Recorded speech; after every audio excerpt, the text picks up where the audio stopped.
Appreciate that very much, but we're here to honor the authors this afternoon, and we will make time to answer your questions, at least some of them near the end.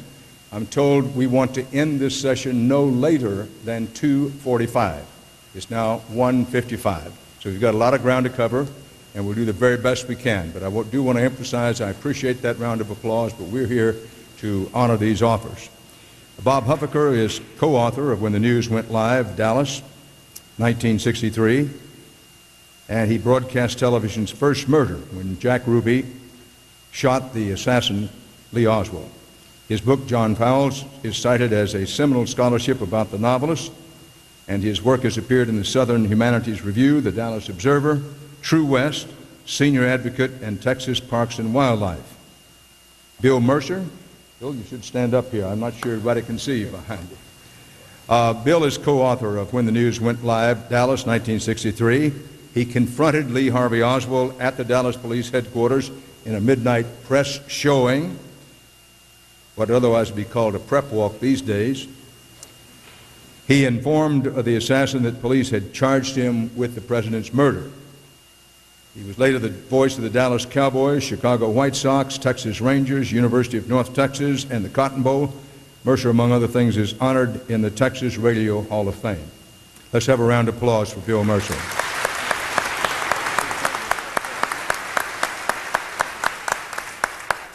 George Phoenix is a co-author of When the News Went Live, Dallas, 1963. After leaving KRLD in Dallas, he was a speechwriter for Governor Preston Smith, pride of West Texas, and for Congressman J.J. Pickle, the pride of right here in Austin. He was also executive assistant to U.S. Senator Lloyd Benson. Phoenix is the publisher of Texas Weekly, which he founded. Let's have a round of applause for George Phoenix.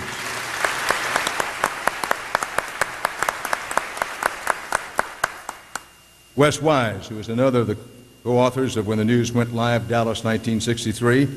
He was a well-known baseball announcer for the old Liberty Broadcasting System in the 1940s and 1950s. Keep in mind he started when he was 5 years old. And has written for Sports Illustrated, Time, and Life. Wes Wise served 5 years as the distinguished mayor of Dallas. So let's have a round of applause for all of these authors. We recognize it's a little hard for some people, particularly down in front, to see. So if you don't mind, this is going to be fairly relaxed. Anytime the gentlemen you want to sit down, you can sit. Otherwise, now and when somebody has a question or whatever, you can stand. If you get a feeling you're disconnected from the audience here in front, just stand of your own free will. Now, I want you to know that they have the moderator's duties during the panel.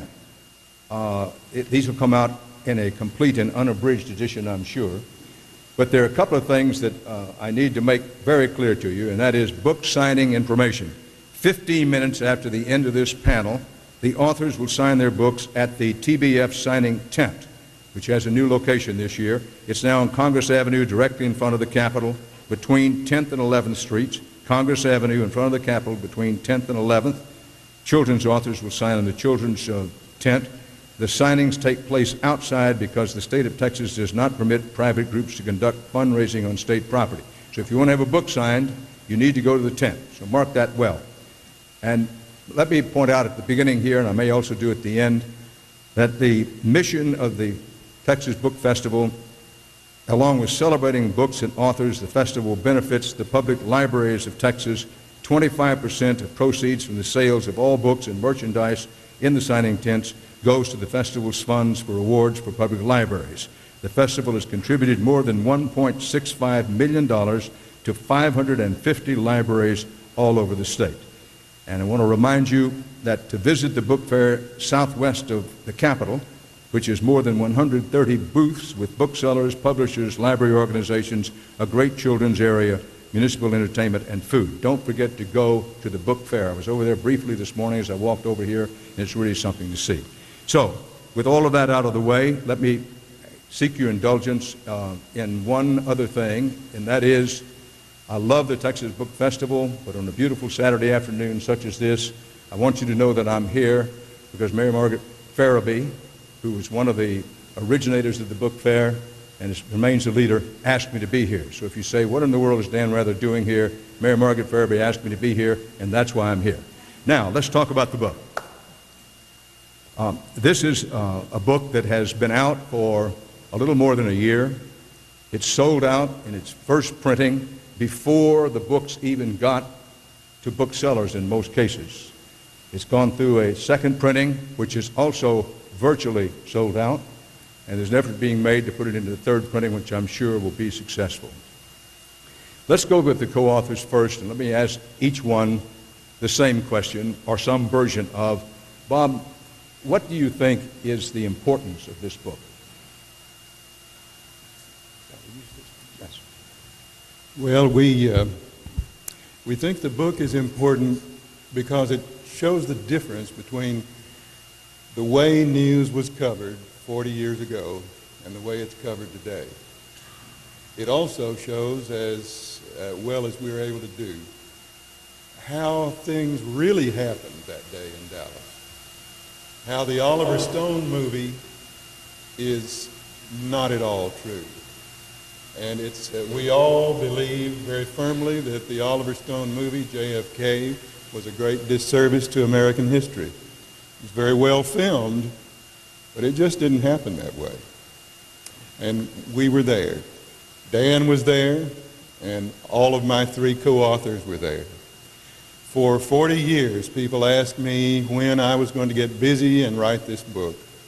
And I was writing other things. You heard Texas Parks and Wildlife as one of my credits. That article was about fire ants, with which I am intimate. So finally, they just challenged me to write this book or shut up. So I never felt that I was capable of telling this entire story because I was only where I was. I was at the motorcade at Maine and Inaccurate, broadcasting it live after Wes had broadcast it at Lemon and Inwood. I was suddenly then at Parkland Hospital with George Phoenix, the saddest scene that I have ever seen and had to report. It was very difficult to do. And covering this tragedy changed our lives, all of us, in our various ways. It sent me off to be an English professor for the next couple of decades. And I never dared tell my English students that I had covered the assassination because I knew that I could never get through teaching one class of English if I did, so I hid out and taught English. Figured it was better to teach the kids than to report tragedy. But somebody has to report it, and that day we certainly did. I would like to say a word, too, about Dan Rather, who has been one of our stalwart journalists with more courage than most, certainly in this entire country, for a long time.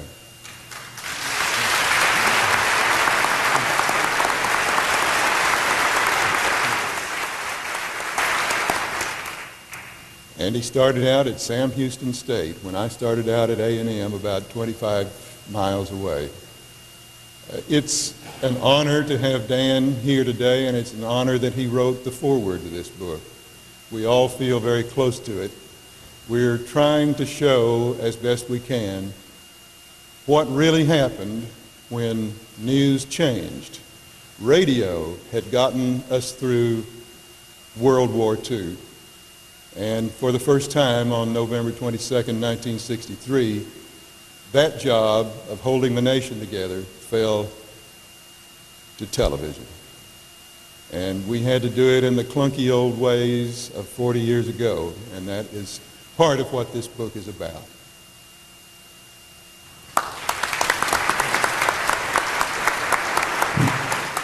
Thank you very much, Bob, and thank you for those kind words, undeserved as they are. I do appreciate them.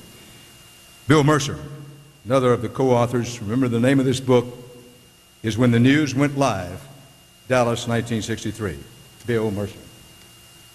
Thank you, Dan. I still teach some at the University of North Texas. And it's interesting to try to tell your students about the time that we spent back in those days of the 50s and 60s doing live commercials in studio using a little Bell & Howell 16 millimeter camera and all these things that they just don't comprehend. I think the thing that I keep telling them is, and I've told all my students for the 30 years that I've taught, learn everything you can in college if you want to be a reporter, as much as you can, because you just never know what's going to be thrust on you.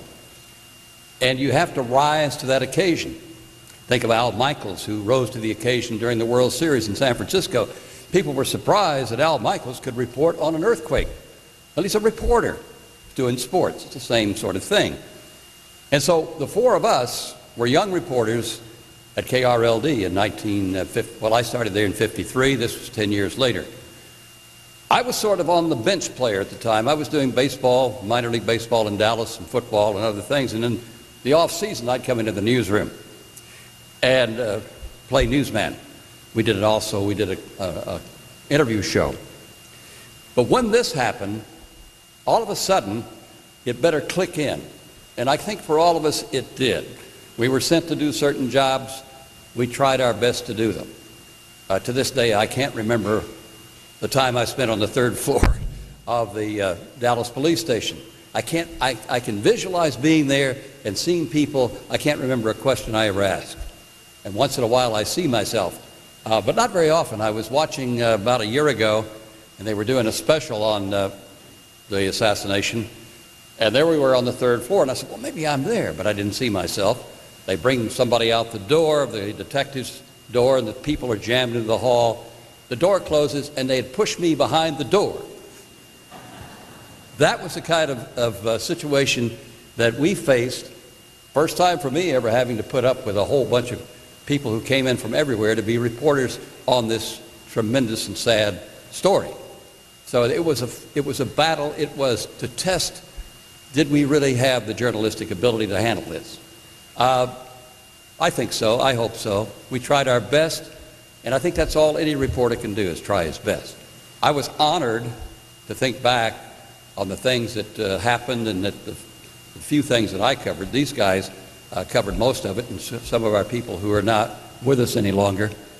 But it was a time to step up and assume responsibility. And we tried. And I hope you enjoy the book.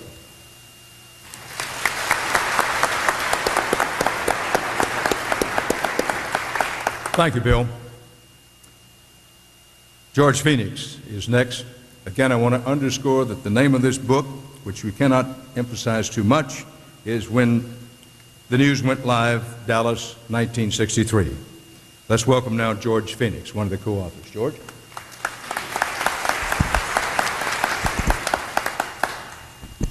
I was the newest, greenest reporter in Dallas. I've been there 6 weeks, got thrown into that. And my role was, I'm just a foot soldier, reporter, cameraman, but I'm proud of what we did. Dallas was an edgy town. I got punched out 3 times that year, partly because of my personality and partly because of the city. Twice during the covering of the assassination events, I hitched a ride with total strangers. Once to cover the story and once to get back from the story. We were just having to fly by the seat of our pants and learn on the job. It was a pivotal time in the way America got its news. Until that time, if it wasn't in the local newspaper, you didn't believe it. Fort Worth Star-Telegram ran 7 special editions that day, and there was a sellout crowd waiting for every one of them. But they couldn't keep up. Things were happening too fast, and television came into its own. Our station was only 10 years old at the time. Our technology was pretty primitive compared to today, but it got the job done. I know Bob was the first murder ever broadcast live on television. I think my film that they ran in slow motion over and over. Oh, I didn't tell you that. I know Ruby shot Oswald because he was standing right next to me when he stepped out in the crowd and shot him. I'm nearly famous. Dan introduced the film as shot by Joe Phoenix. Close. I got my Christmas bonus that year, and it was $8.62. It was based strictly on the amount of time I'd worked there, which was middle of October. We're pretty sure that Oswald did it too.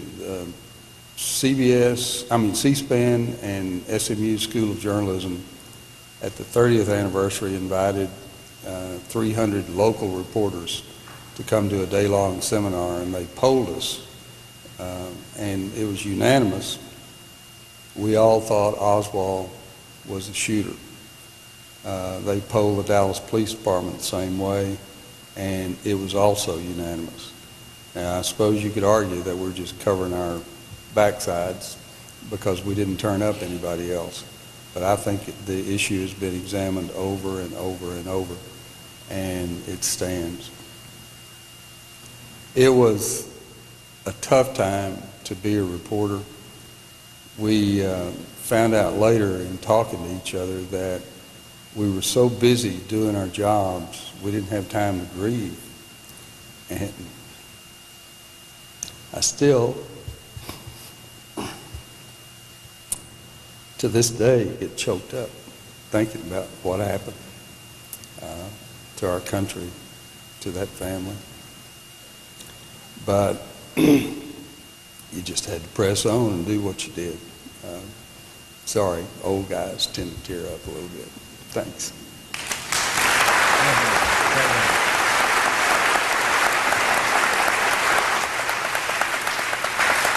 Thank you, George. Wes Wise, he is the cleanup hitter for this group because his last name starts with a W, and they do this in alphabetical order.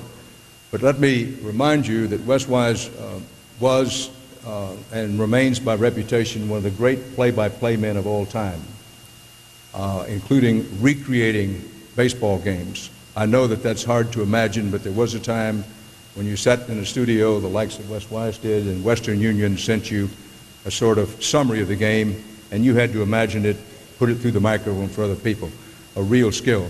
The reason for bringing it up now is that Wes, and I know he will take this as a compliment it's intended, he's also batting cleanup because, bluntly put, ladies and gentlemen, Wes Wise could talk a dog off a meat wagon.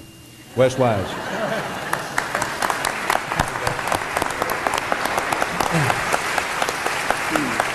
First, I've got to get this off my chest. Isn't this a great day? Isn't this festival something else?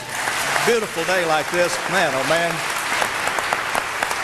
And get somebody like Dan Rather back to us guys talking over old times. What could be better? But life is wonderful. It really is. And I'm just so happy to be a part of this book festival. You know, it's hard to know where to start exactly, but, you know, as Dan pointed out, I've went 35 years in journalism and finally decided it was time to get into something honest, so I got into politics.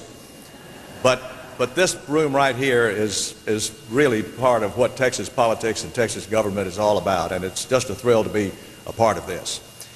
Probably one of the things that I am best known for as far as the coverage of the assassination of President Kennedy is concerned was when I was assigned by the news director, Eddie Barker, to try to retrace the steps of Lee Harvey Oswald the day after the assassination. And I parked the KRLD station wagon, which was clearly marked on the side with the CBS I on the side, with KRLD was the CBS station, of course. And I saw out of the corner of my eye a person in a dark blue suit and a fedora hat that would later become familiar, more or less trotting and waddling toward the station wagon where I was sitting behind the wheel. And it was Jack Ruby. I associate with only the finest people in Dallas, as you can tell. And Jack said, you know, as we all were saying, isn't this a shame, and isn't it awful that Mrs. Kennedy might have to come back and testify in this trial? And I said, Jack, that will never happen. That's just not going to happen. I told him then about my having taken pictures of the Western saddles which were to be given by the city of Dallas for Caroline and John, the Kennedy children. And as I said that, tears came to his eyes, which was happening to many people in Dallas and elsewhere on those days. And as a result of that confrontation, I became a witness in the Ruby trial, both for the defense and for the prosecution. The prosecution wanting to show, of course, why was he there at that time, the day after the assassination, and the defense wanting to show that he showed emotion by the tears in his eyes. And as a result of that, Jack Ruby became one of our best sources after that confrontation during the remainder of the time. And of course, there are people who will say, well, that's taking advantage of friendship that perhaps you shouldn't do in journalism. I'd say that's a lot of baloney, because you do have to take advantage of your contacts and the people that you know in the city and so forth. And that's what I believe KRLD and CBS at that time did better than anybody.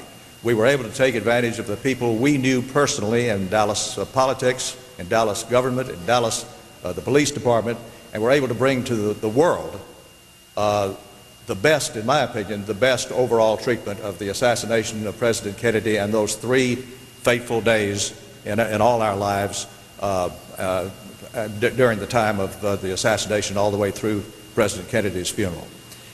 One of the best things that have happened to us, I think, is us 4 getting together. We didn't know what each other was doing. I'm impressed by what they have done, and I'm impressed the way we put it out in the book. And I think we also showed that television really did come of age, and in a day when we didn't have the immediacy of the satellite, when we had to shoot the film, run the film into the station, get it souped, as we called it back in those days, get it developed, then edit the film, then write the commentary to the film, then put it on the air. That kind of one-person journalism just doesn't exist today in this day of satellite TV. And I think that TV in general does a good job overall. But I think the book will show you some ideas that we have as to what journalism, TV journalism, could be doing better.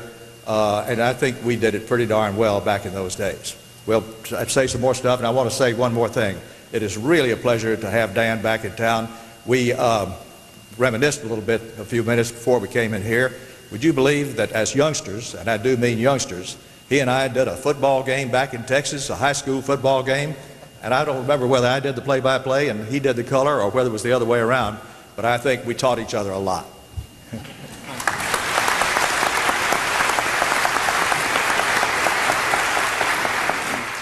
Thank you, Wes. For those in our television audience and those who are here, as one who's dabbled in books myself over the years, there's nothing like showing you the book. It's When the News Went Live, Dallas, 1963. Taylor Trade published it. These gentlemen will be signing their books, but not in this building for reasons outlined to you before. Remember, they'll be in their own signing tent when this is over. Wes, I'd like to pick up on one of the things that you mentioned, and we'll ask the others perhaps to chime in on this. There's a widespread belief, I'm a believer in it, that if it wasn't a case of television journalism coming of age in what we call the 4 dark days in Dallas, Friday when the president was assassinated, Saturday, Sunday when the assassin was assassinated, and Monday when we had the national funeral. If it wasn't a case of television coming of age, it was certainly the time when television news first got what we would call consensus credibility. I'd like you to come back up to the microphone, and we'll ask the others maybe to chime in on this. What made it so? What made it so? What gave it the credibility during the length and breadth of those 4 days? As you have pointed out, when the coverage was live, extended live news coverage of a sort that we had never had before nationally. Well, Dan, this is going to be a little bit of bragging, I'm afraid, here. It's because of 4 reporters like these here, and I count myself among them. We were experienced journalists. We were not conspiracy-minded, and we are not today, by the way. We went into the thing into the whole coverage of the entire 4 days. We went into it with the idea we're going to do what is honest, We're going to report it in the best way we can, in the clearest way we can, and we're going to be truthful. And I think we really accomplished that. And I think not only those reporters for KRLD and for CBS, I think the other reporters for the other local radio stations and TV stations and some of the other networks did a good job too. Thank you, Wes. George, I'd like you to come back up the microphone, and I don't want to belabor this point about television reaching its moment of credibility in the country. I think it's important for people to understand, many people in this room remember the day, but some people in this room were not of memory age or weren't born during that time. But set the scene for us at what the kind of hammer to the heart that the Kennedy assassination was. When you first heard it, you know, it's still common currency in conversation to say, where were you at the moment that you learned that President Kennedy was assassinated? But give us some context and perspective of where the country was at that time, including the fact that President Kennedy was our first president born in the 20th century, that every president before President Kennedy had been born in the 19th century. He was the first president born in the 20th century. And there was this, whether one liked him or not, whether one agreed with his policies or not, and a lot of people didn't, there was this aura of youth and a young family about him. Now take off from there and give us a little context as you saw it that day. They call it Camelot. They were young, vibrant, hope for America, bold political ideas. And I was at the Trade Mart. I'd filmed them coming in at the airport, and it was a day like today. Beautiful. They were beautiful. We were feeling good. I got to the Trade Mart out in the crowd, and a crowd started buzzing, and a woman started crying. And I said, what's going on? She had a little transistor radio. She said, he's been hit. Said, who's been hit? President. I thought rock, bottle. I never thought gun. Heard the sirens going over on Stemmons Freeway, and I just instinctively knew something was happening. Saw an Air Force guy running out. I jumped in the car with him, hitched, that's the first ride I hitched, to the Parkland Hospital. And he was pounding the back seat. We had a driver, and he was saying, they shot him. They shot the SOB. I said, shot who? He said, Kennedy. They shot our president. And we got there, and there was a somber crowd outside. Bob and some of the others who had been in the motorcade were inside getting the story. And those of us outside were just standing around in shock. You didn't want to believe it. You just did not want to believe it. But we had to come to our senses and do what they were paying us to do. But I remember when the Secret Service came out and started moving us back away from the emergency entrance, I was going to be too far away to film anymore because of my short lens. So I broke from the crowd and ran into Parkland, and the whole time I was running, I was thinking, I hope they don't shoot me. We really didn't know if it was a national conspiracy to kill everyone in government or just the lone assassin. But it was a terrible, terrible feeling in your heart. Can't really explain it. Thank you, George.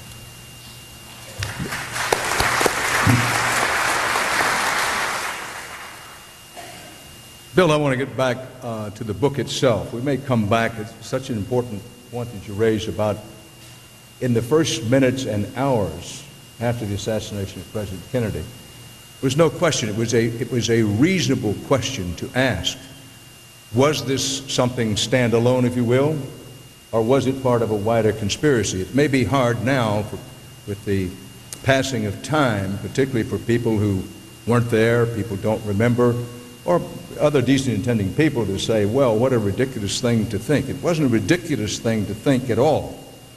Thank God it was what it appeared to be, insofar as anybody's been able to prove, and I think it was.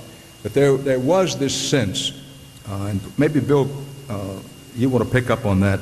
There was this sense in the first, certainly the first hours, I would say in the first several days, of what is going on here. Now, if you can, Bill, this is such a strong point in your book. When television went live, Dallas, 1963, the role of a reporter, you were a reporter, you were there, all of this was swirling about you. Give us a sense of what the environment was, how you approached your job as a shoe leather, make telephone calls, get out there, head down, tail up, working reporter. Give us some sense of that. Let me back up just a bit. Most of you who are our age may recall that Dallas was there was a great deal of strife in Dallas. Right-wing groups, the Birch Society, various other people who were constantly causing uproar at our radio station on our interview show, who were adamantly against the United Nations. Kennedy hit Adlai Stevenson. West covered that, hit Adlai Stevenson with a placard. We knew that there was an element of Dallas, but not all of Dallas. Dallas was not a mean city, basically. But there was an element that came to roost there that bothered us. All four of us have talked about this. I came back to the university that night, Thursday night, thinking, oh, I hope those people don't come out and throw eggs at him or do something nasty, stand up and hit the car or do something bad. Never thought about shooting him. Well, so it all happened. And I think as reporters, it didn't sink in for a while, but then we began to think, okay, which group really orchestrated this? And in the back of my mind, I thought some of these right-wing groups had. Naturally, because of the association that we had with them and the way that they had yelled and screamed around Dallas and on our air. But then, we were in the dark. All we could do was go ahead and cover this thing. As a reporter, on the third floor, and I'll back up a little again because we talked about television coming live. That Friday night, they ran the van over to the police department. The camera was brought up to the third floor on the police station, to the detective area. They ran a cable to the truck and microwaved a live signal back to the station, which went on to CBS. And all evening, from about 7 o'clock on, I was over there. We were doing everything live. I didn't have a floor man, I didn't have a director, I didn't have any help. I had one engineer who was down at the camera. It was so totally different than today. My instinct as a reporter was, okay, everybody I know, I'm going to ask a question about what happened, the old who, what, when, where, why, and how. And that's what I did. I just went into journalism and asked the district attorney, the police, and everybody, do you know who was behind this? No, we only know this man. He hasn't said anything. He never did talk. And that live picture for 6 hours, then we went to the press room in the bottom of the basement. They brought Oswald. It's not funny really, but to think of it today, it's hilarious because there were 200 people, reporters, every one of them asking questions at the same time. So the press conference lasted about a minute and a half or 2 minutes. And I was down on my knees in front of Lee Harvey, and nobody could hear me except the camera. And this guy next to me said, have you been charged with anything? And he said, no. And I looked up at him, I said, yeah, you've been charged with the murder of the president. And he gave me that kind of look. So nobody heard that except the people watching live on television. And I didn't even think about it. That would just seem to be the thing to do. I don't know if anybody asked him, and I imagine they did, who got you to do this? Who were you working for? They may have. I never found out. I never heard about it. But we all had an impression. The last thing was CBS Radio asked me to go out one day, and they said, go over to the Triple Underpass and interview a conservative. Okay, I'm waiting. Now you think about that. I got to go over and find a conservative. I couldn't find one in this room, really, very well. So we go over there. We go over there, an engineer and I, and the engineer says, how the hell are we going to find a conservative? They don't wear signs. I said, I know. So we went over, young reporter. I'd done a lot of interviews with coaches and stuff, so I knew about interviewing. So we walk around. There weren't many people that day. Long story short, we're just about ready to leave, and I look up Main Street. Here comes a gentleman over the crest of the hill. God was on the reporter's side that day. Man with a fedora hat, nice gray overcoat, suit, vest, umbrella, briefcase. I said, whoop, let's wait a minute. He comes down the hill, and I said, just let him go there for a while. So he walks around. He's looking at the flowers were everywhere, as you may recall. There were the little notes on them, and he was reading the little notes. So I said, okay, here's my chance. So I walked up to him, introduced myself, and I said, sir, you look like a very busy professional man who's taken some time out to come down here today. Could you tell me what you're thinking, why you came down here? And he said, and it's in the book, I hated John Kennedy, and went on to explain that he would never want him dead, that he was sorry, and he came down to apologize. Reporters are lucky sometimes, and I think that's what we were, lucky to be in the wrong place at the right time. Thank you.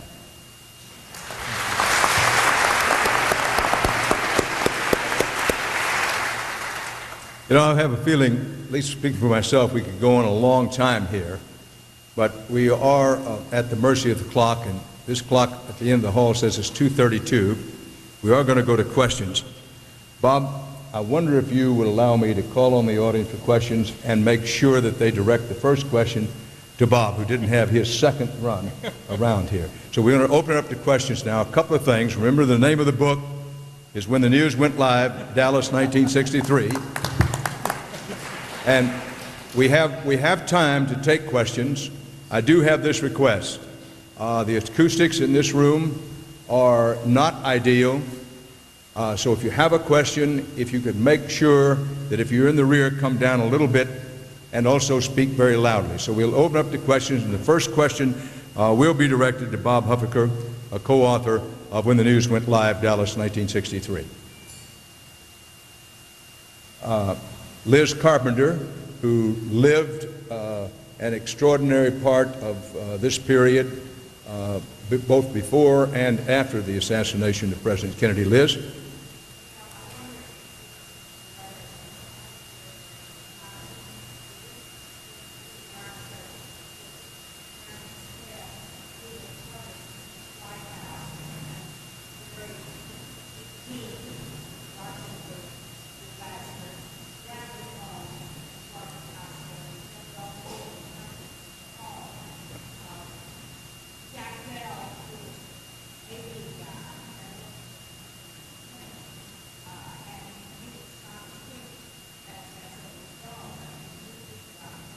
God, I want to repeat the question because it's a very good one, Liz, and you never cease to amaze me at how vivid your memory remains. I suffer newstimer's disease about once every other minute, but Liz Carpenter has a very good memory. For those of you in the back, the thrust of this question was, were we aware, and it's asking Bob Huffaker, were you aware of the difference between the initial wire service reports? Keep in mind, particularly, and I don't mean this patronizing at all, but young people, in that era, there were two main wire services, the Associated Press and the United Press. And if you think the competition in television today is fierce, and it is, it could not be more fierce than it was between the Associated Press and United Press. And if you remember, there were two legendary reporters there, Merriman Smith for the United Press and Jack Bell for the Associated Press. They were in a pool car, if you will. I won't get too deeply into this, but because all reporters could not be up front of the motorcade, they were in what's called a pool car, and there was only one telephone in that car. And when the shots rang out, Merriman Smith, God rest his soul, who was a great reporter, Jack Bell was a great reporter, crammed into this one car with Secret Service people, and Smith got to the phone first, and he did what any reporter would do, which is he held the phone for as long as he could, with Jack Bell threatening to hit him with a tire tool about every 15 seconds. So there was quite a discrepancy in time between the two wire service reports, and there was some discrepancy. Keep in mind that they didn't know much. Merriman Smith's lead and his follow-up lead on the day of the assassination are rightfully still taught in journalism schools as a classic case of dictation journalism. But now, Bob, the question is, were you aware of the difference in timing and the difference of those reports as you segued into your own duties that day? Well, no, not at all, because I was at Maine and Inaccurate broadcasting the motorcade live, and Wes was at Lemon and Inwood. Bill was on the air on the 12 o'clock television news, and George was at the Trade Mart waiting for the president's arrival. Someone asked me, in fact, you're asking about the difference in the two, UPI and AP, and we were totally unaware of that, most of us, except for our people who were there in our news studios watching those wires. We were out there sending information live to our, we were broadcasting it live the whole time, so we didn't have a chance at that time to watch what was going on with the wire services. I was asked about a week ago, or 2 weeks ago, didn't you read any newspapers during that time? And my answer is absolutely not. We were too busy. And for many years, I think some of us had a less clear picture of the entire tragic scene nationwide than people who were sitting at home watching television, because we were all there. And all I knew was what was going on at the police station. And it was all very strange, I must say. Nelson Benton, Dan's right-hand man, was with me at police headquarters.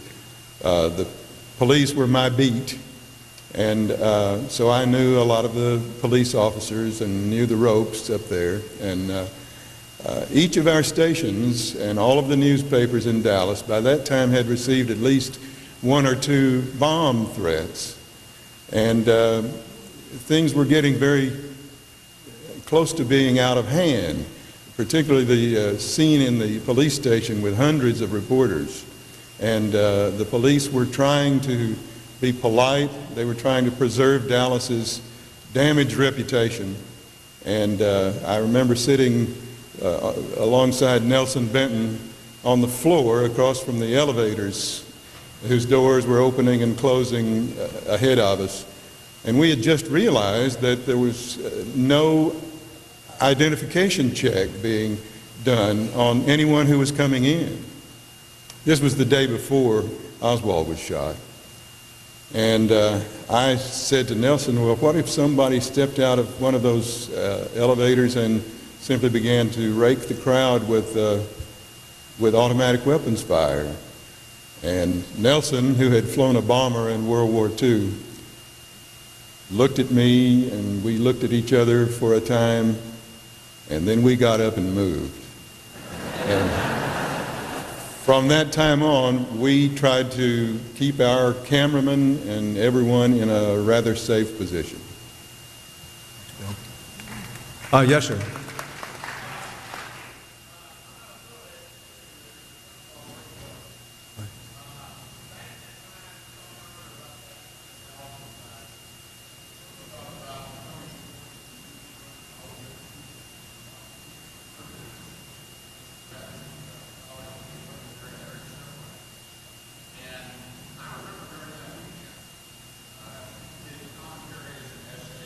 Right.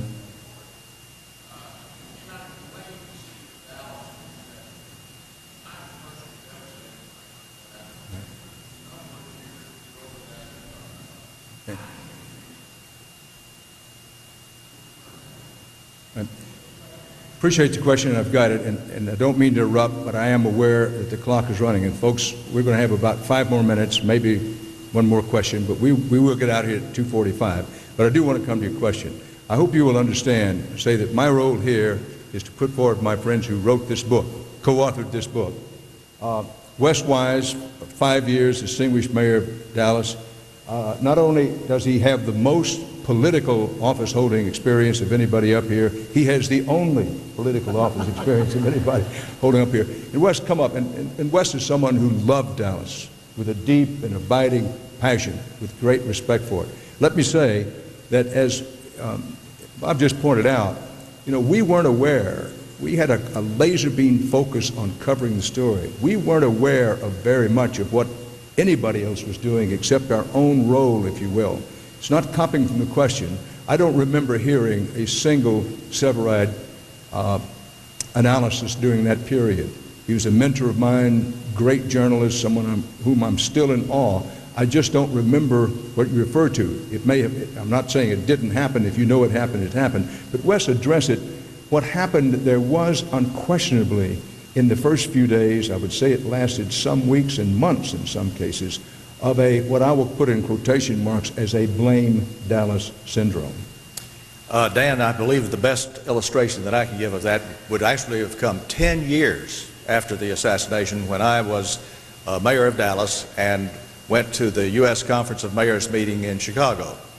And after a long session of going into many of the issues of the day for local and national government, a group of mayors was standing around at the end of the day and just chatting, sipping on a few drinks, perhaps beer or whatever. And suddenly, out of nowhere, a mayor from a Midwestern city looked at me and said, "Mr. Mayor, how does it feel to be mayor of the city that killed the president?" Well, I was already being deluged with 10-year later stories by the journalists, and I knew I would be when I went to Chicago. But my first impulse was to strike out physically, of course. But I knew if I did that, this would be national publicity that, again, would not have been in favor of Dallas. Later on, during that same session, every one of those mayors came to me and said, "Hey, look, that was a low blow. It was completely unfair. It could have happened in my city just as well, and we want to apologize." The next morning, the mayor who made the statement came to me and he said, "Man, have I been catching hell from my fellow mayors." And he said, "I realize why, and I want to apologize," and extended his hand, and of course we shook hands. That probably would illustrate better with your point, Dan, than anything that happened to me. One more thing. People who talk about the assassination even today get choked up. I have not talked to a single journalist, broadcast, print, who hasn't said that sometime after all of this was over, that he or she didn't get alone somewhere in a corner and cry, sometimes uncontrollably. It was an emotional experience for us all, one that we wished we didn't have to cover, but of course was a privilege for us to have been able to cover it. Thank you. Thank you, Wes. Folks, let me just say that I think we should give a tremendous round of applause to all four of these authors, Bob Huffaker, Bill Mercer, George Phoenix, and Wes Wise, for a really outstanding book, and one man's opinion, a book that's going to stand the test of time, that people will be very well referring to for a very long time to come. Let's give them a great hand for this great book.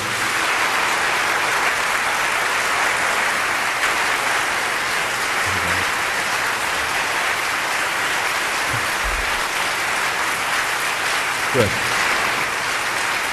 The name of the book is When the News Went Live, Dallas, 1963. Don't forget that the authors will be signing book signings 15 minutes after the end of this panel, 15 minutes from now. It's on Congress Avenue, directly in front of the Capitol, between 10th and 11th Streets. Thank you very much for being here this afternoon. Godspeed as you go. In most cases. It's gone through a second printing, which is also virtually sold out, and there's an effort being made to put it into the third printing, which I'm sure will be successful. Let's go with the co-authors first, and let me ask each one the same question, or some version of, Bob, what do you think is the importance of this book? Yes. Well, we think the book is important because it shows the difference between the way news was covered 40 years ago and the way it's covered today. It also shows, as well as we were able to do, how things really happened that day in Dallas. How the Oliver Stone movie is not at all true. And we all believe very firmly that the Oliver Stone movie, JFK, was a great disservice to American history. It was very well filmed, but it just didn't happen that way. And we were there. Dan was there, and all of my 3 co-authors were there. For 40 years, people asked me when I was going to get busy and write this book. And I was writing other things. You heard Texas Parks and Wildlife as one of my credits. That article was about fire ants, with which I am intimate. So finally, they just challenged me to write this book or shut up. So I never felt that I was capable of telling this entire story because I was only where I was. I was at the motorcade at Maine and Accurate, broadcasting it live after Wes had broadcast it at Lemon and Inwood. I was suddenly then at Parkland Hospital with George Phoenix, the saddest scene that I have ever seen and had to report. It was very difficult to do. And covering this tragedy changed our lives, all of us, in our various ways. It sent me off to be an English professor for the next couple of decades. And I never dared tell my English students that I had covered the assassination because I knew that I could never get through teaching one class of English if I did, so I hid out and taught English. Figured it was better to teach the kids than to report tragedy. But somebody has to report it, and that day we certainly did. I would like to say a word, too, about Dan Rather, who has been one of our stalwart journalists with more courage than most, certainly in this entire country, for a long time.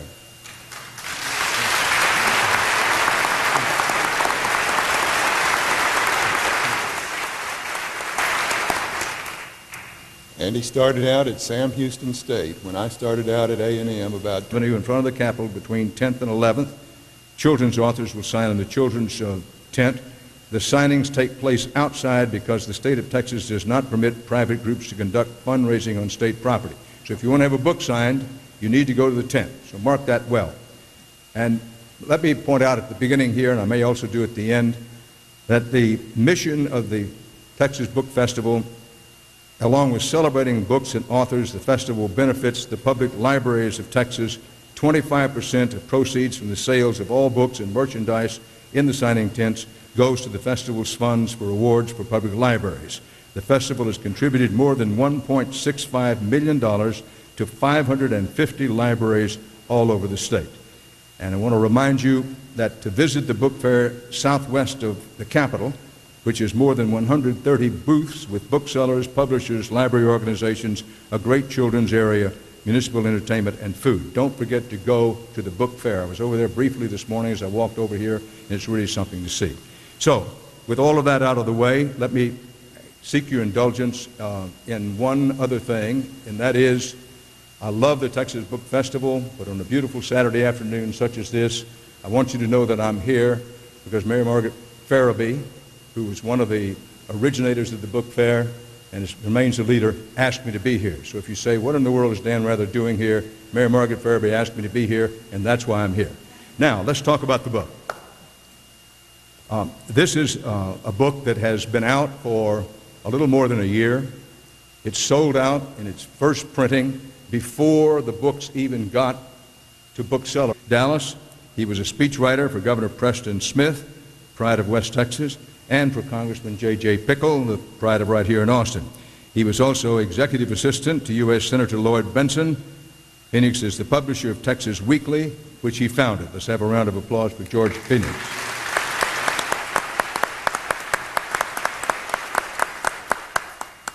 Wes Wise, who is another of the co-authors of When the News Went Live, Dallas, 1963. He was a well-known baseball announcer for the old Liberty Broadcasting System in the 1940s and 1950s. Keep in mind, he started when he was 5 years old. And has written for Sports Illustrated, Time, and Life. Wes Wise served 5 years as the distinguished mayor of Dallas. So let's have a round of applause for all of these authors. We recognize it's a little hard for some people, particularly down in front, to see. So if you don't mind, this is going to be fairly relaxed. Anytime the gentleman you want to sit down, you can sit. Otherwise, now and when somebody has a question or whatever, you can stand. If you get a feeling you're disconnected from the audience here in front, just stand of your own free will.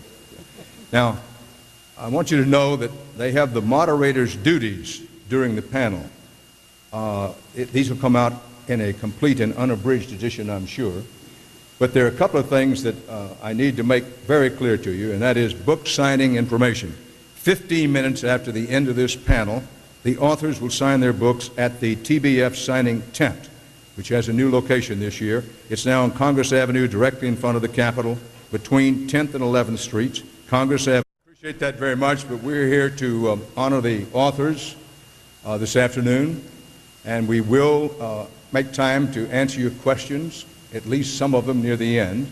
I'm told we want to end this session no later than 2:45.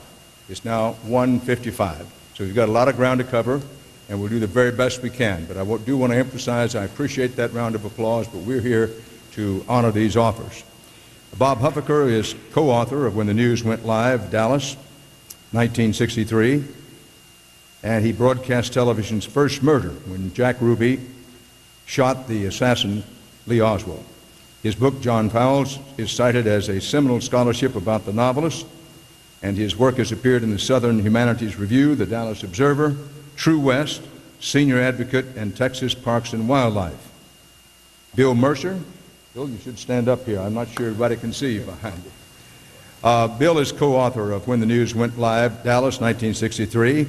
He confronted Lee Harvey Oswald at the Dallas Police Headquarters in a midnight press showing, what would otherwise be called a prep walk these days. He informed the assassin that police had charged him with the president's murder. He was later the voice of the Dallas Cowboys, Chicago White Sox, Texas Rangers, University of North Texas, and the Cotton Bowl.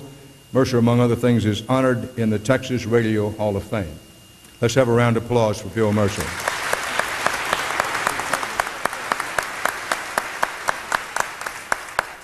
George Phoenix is a co-author of When the News Went Live, Dallas, 1963. After leaving KRLD in